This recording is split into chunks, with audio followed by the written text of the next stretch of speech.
Hi, my name is Julia M. Spencer.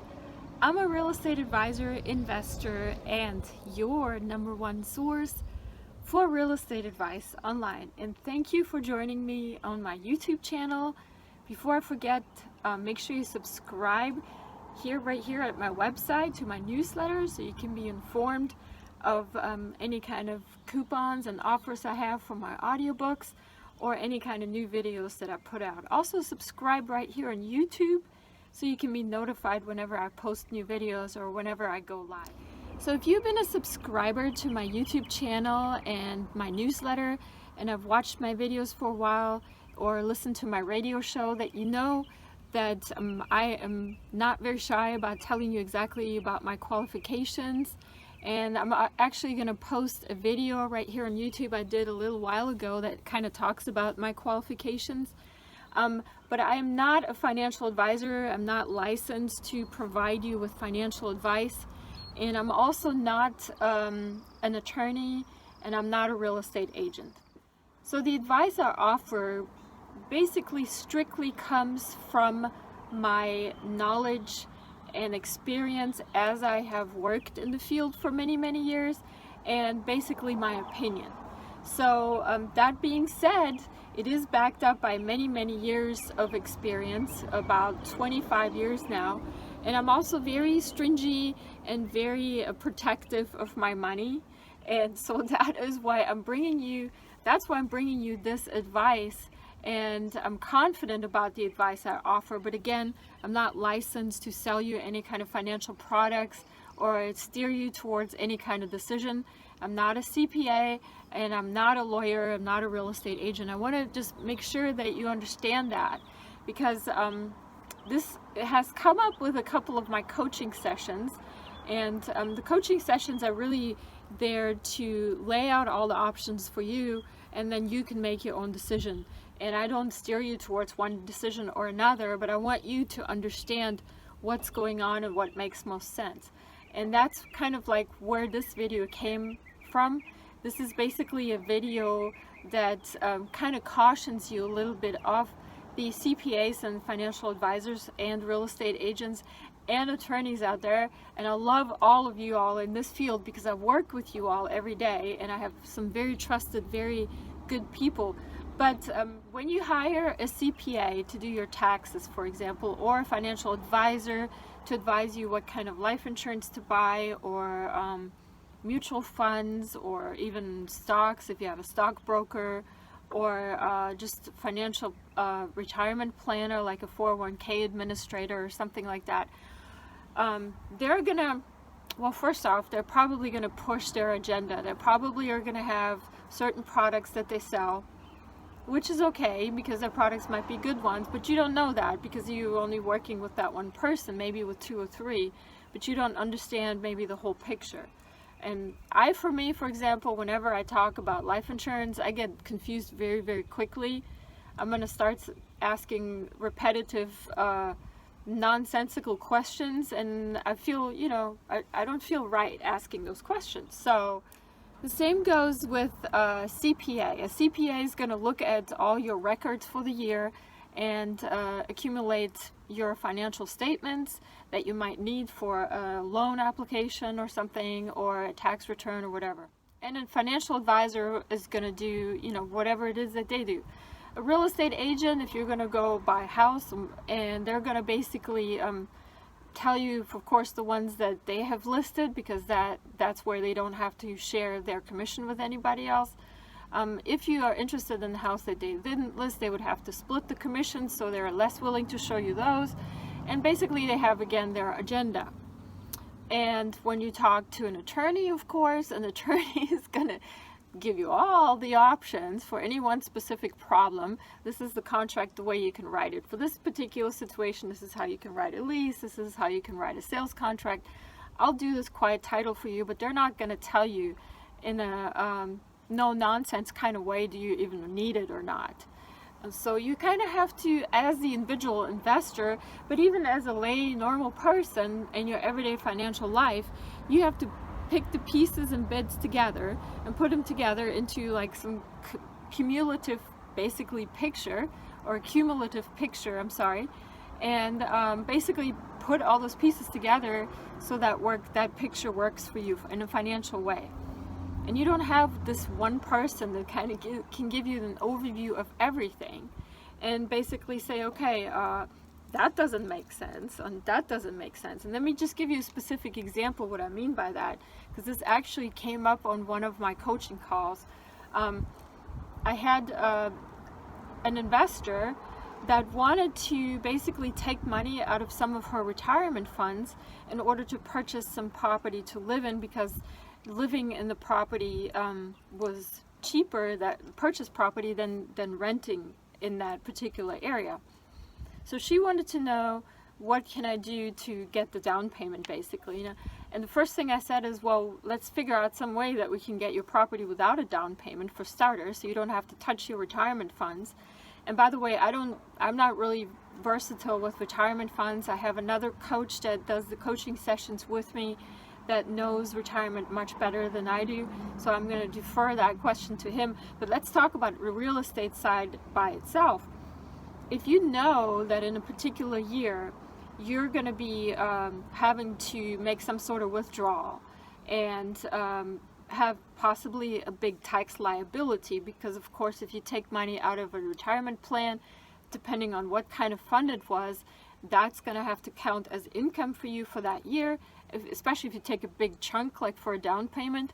So let's look and see. We already know that this tax liability is coming, so let's try to figure out in that calendar year, because we're going to have to file all the taxes together, let's figure out some way to find ways to get those taxes reduced ahead of us having to pay them yet. So this is, I think, where the real value comes with getting advice from somebody like myself, maybe an actual real estate investing coach, versus just another real estate investor or financial advisor or CPA, real estate agent, whatever it is that you're getting your advice from right now. Somebody that can actually look at the whole picture and basically say, okay, we know we're going to have this tax liability coming our way. What can we do right now to reduce that? Because we already know it's coming. So that when it comes to filing the taxes for that year, we already have the mitigation strategies in place to reduce that tax liability as much as we can.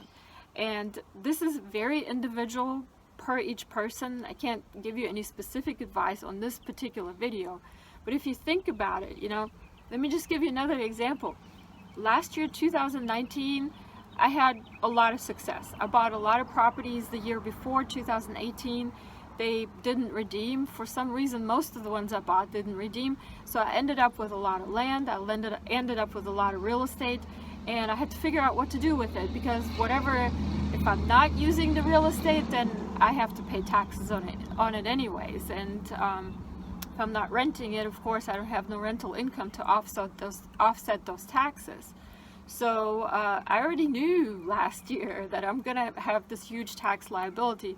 So already last year I started mitigation strategies, and that could be anything from pouring some of that money into additional renovations, for example, which are of course partially tax deductible. There's a schedule for certain kind of improvements, of course. Hiring maybe additional people to help me with my business, doing things and things like that, you know, and just thinking of new ways of how to offset that tax liability.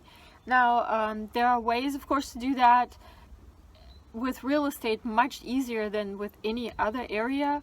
For example, real estate just gives you a lot of flexibility, because you can make decisions that might impact basically those tax liabilities. So, for example, if you have real estate that cleared the redemption process, for example, through a tax lien sale or tax deed sale, you can maybe choose to get those properties mortgaged, the ones that you're trying to keep. Now you have some money that offsets basically not only that tax liability by applying those closing costs, for example, to that tax liability, because some closing costs are tax deductible, but you also have some interest that you can then use. And then of course you're, depending on how much you paid, of course you have depreciation expenses. You can maybe use that additional mortgage money to purchase something on the regular market, like a regular market price property, which again, of course, sets that clock at moment zero for your depreciation expenses. So depreciation expenses, of course, a huge expense for real estate investors that offsets basically your tax liability every year. So think about these things before that tax liability is due. Because, like, for example, if I were to think of it right now, it's 2020. To offset my taxes for 2019, I can't do it. It's too late. So this is where an investment coach really is a good place for those kinds of things. And don't just take my word for it. Make sure you go on YouTube or go on regular media or get some books. You know, get yourself educated of the processes, how taxes work specifically, but also how your decisions, financial decisions, impact your future cash flow or money or financial situation down the line. And so that you can learn ahead of time how to make the right financial decisions before you get into a bind later on. And I can probably give you a whole bunch more examples of why that's important, but I think maybe you can see my point is that when you hire a professional, they're very good to have for very specific things. A CPA, financial advisor, real estate agents, real estate brokers, loan officers, attorneys, all these people have to work in sync for you to be successful. But you, as a real estate investor, you have to have the overall control and the overall picture of the whole thing. And for that, you need to understand what you can do to move the levers up and down all throughout the year. I do taxes all year round. People always say, oh, tax time, it's April, or in this case, of course, with the coronavirus, it's July. I think we have like 3-month extensions, July now. But for me, it's all year, so it doesn't really matter. You know, my taxes are a constant thing. I work on them all the time. And I either work on them getting the information together and doing the reports, or I work on actually changing and switching the levers according to the decisions that I make throughout the year. The financial decisions I make throughout the year with my purchases, with my expenses, with the people that I hire and projects that I choose to do. And this, my dear subscribers, is why you need a real estate investment coach. And incidentally, of course, I've launched a new program. I've partnered up with Todd Wilson, and you've probably seen me talk with him on my webinars that I've had. He's a retirement expert, but he's also a life coach. And so our skills together is basically 1 + 1 = 10, because we have a really good way to fill gaps in all of our skills that we have, and we want to offer that to you.